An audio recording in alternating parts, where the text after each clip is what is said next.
Everyone is a statistic. And the statistic is incredibly scary, that 60 or 70 or whatever % of Christian teens will lose their faith out of college. And we can say, oh, that's a number, but it's us. We are the statistics, and unless we do something to change it, it's going to be the same. What's going to keep you from being that number? You have to do something about it. If you really care, you have to do something. I believe it was Jason Wilkins. He was asked a question by one of the students, what do you do to keep the mountaintop experience? What happens after the mountain? Which, this is a mountain, and I've been to a lot of camps that have been mountaintop experiences. What do you do? And he said, don't try to keep the mountain, because you're not on the mountain anymore. You're coming down into the valley where life is lived, and you need to bring what you've learned on the mountain. You need to remember the mountain, but if you try and hold on to the mountain and try and constrain it, it's going to be legalism of a different sort, but still legalism. And that was incredibly helpful, because I hear a lot of people say, keep the mountaintop experience, but no, we need to remember, but not cling to. As C.S. Lewis in Perelandra said, the waves of life are coming and washing over us. We need to let those waves come, both the highest crests and the lowest troughs. So that was an incredible little side note that I found incredibly impactful.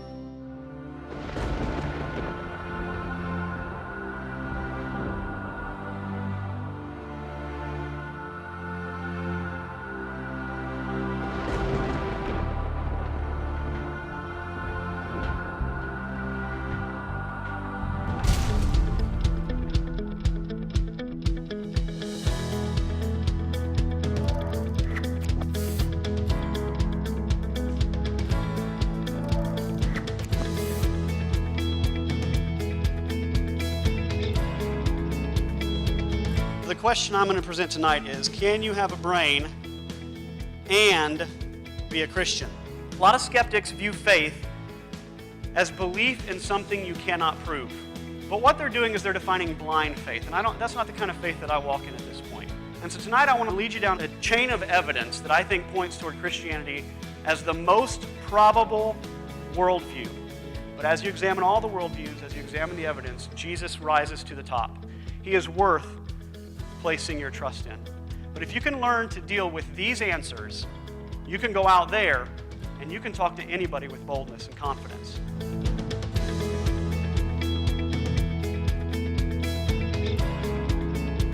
The people who you meet throughout your daily lives will most likely be totally cool with you being a Christian, except in this respect, if you hold to traditional Christian teaching about sexual morality. If you are willing to do the work to understand the teachings of Jesus on the question of sexuality, if you are doing the work to present that as charitably, as kindly, as graciously as possible, as sensibly as possible, culturally, we are in a position where you will not be spared from the charge of being a bigot.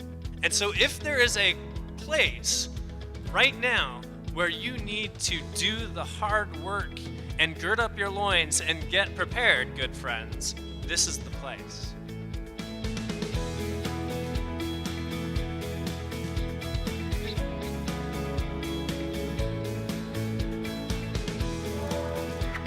Apologetics, we think of it as a dry, dusty word. It's got to be boring, right?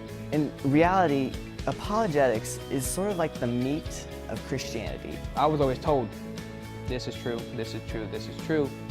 It was very little explained why it was true.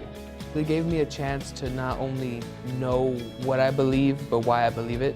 Just being able to gain more knowledge about what I believe and becoming confident in it.